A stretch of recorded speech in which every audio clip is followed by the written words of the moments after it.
Freedom is a key focus of the American identity, and the truest form of American freedom was that of the Old West, an era where all land was free for the taking, but was also free to be taken, an era of outlaws and rangers, where Native Americans of the West would make their final stand against the encroaching Americans, desperate for a fresh start and wealth for their families. And during this era, countless horrors, miracles, and just straight up weird events were witnessed by the Cowboys who traveled the last frontier. And one of these legends passed down to the modern day is that of a truly one-of-a-kind creature. A creature that thrived in the deserts of the American West, one that lived amongst the prickly cacti that can stand taller than men. A creature that at night shifts into a raging cyclone of blades that rip through all in its path. This legend, this creature, this cryptid, is the Cactus Cat. And today, we are going to look at this prickly kitten in our second installment of the Cryptid Corner, a series dedicated to looking into all things cryptids. The last video of this series was on bear cryptids tied to surviving short-faced bears. So, if you like this video, go give that one a watch. So without a further ado, let's get into the video. According to the Cowboys of old, the Cactus Cat is a large nocturnal cat similar in appearance to a bobcat, but with a greenish needle-like fur, sharp bones that protrude from their front legs that can be used as weapons, and a branching tail that resembles the cacti that they depend upon, sometimes also being depicted with cactus-like head ornaments or ears. These cats reside in the American Southwest, living wherever cacti are plentiful, using their cactus-like appearance to form a perfect camouflage, and using their sharp bones to bring down animals like deer. And despite this, the Cactus Cat is described as rather peaceful during the day, so long as their cacti are left untouched, which can also be a double-edged sword to settlers in the Old West, as many of them would end up with thorns in their legs from the Cactus Cat coming and rubbing up against them. But at night, these prickle kitties become far more dangerous, slashing open the sun-beaten cacti and drinking its fermented sap and becoming drunk off of its juices. This puts them into a furious drunken state, combining their fierce hunting instinct with inebriation.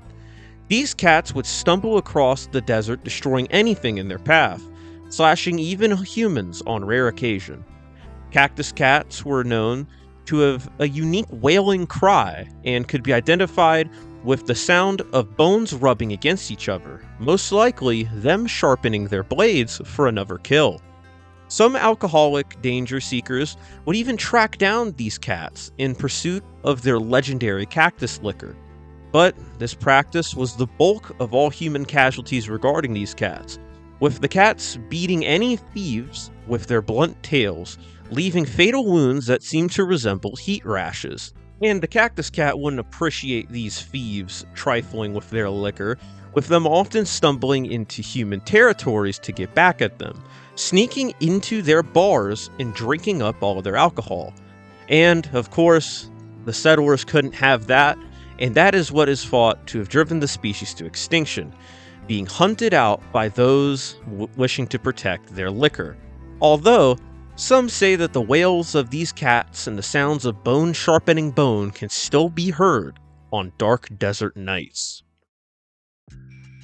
Cactus Cat is a great example of an American cryptid known as the Fearsome Critters, which are bizarre creatures that focus on being more comical and bizarre, opposed to being scary and fearsome. Fearsome critters are usually created by locals to explain everyday phenomenon by pinning it on as bizarre of a creature that they could think of, typically used to heckle newcomers and tourists as well as children. People are found getting hit by fallen tree branches? Well, no, it's just a ball-tailed cat going around knocking people out with its tail. Interestingly enough, ball-tailed cat is thought to be an inspiration for the Cactus Cat, making it an ancestor in the collective folklore of the Americas. Of course, bobcats in the area definitely could have inspired these sightings, with maybe one poor bobcat with a cactus stuck on its tail or head, inspiring the legend. These cats are used to explain many desert phenomena, like strange noises heard at night, the scratch marks left on cacti, and the process of fermenting cacti sap to make alcohol. I'd like to think that the first settlers to learn how to make cactus-based liquor tried to gatekeep it by going, I wouldn't do that. There's a cat going around here and it'll slash you right in half for trying that now. Don't go do that. It's also a humorous way to remind people that animals often do get drunk off of fermented fruits, leading to them acting goofy for a while. Although elephants get drunk and they're really mad drunk, still like stampede. You just don't get around a drunk elephant. And of course, the whole tail pelting aspect of the story is a humorous way to address heat strokes and sunburn.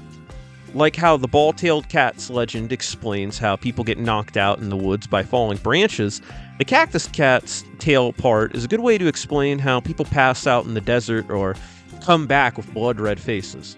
Oh, my face? Oh, no, look, don't tell anyone, but cat did it. It was like a really big cat, though. Like it was a big cat, and it was like a cactus. It was a cactus cat, dude. Like, come on. Fearsome critters are a type of cryptid that I find amazing.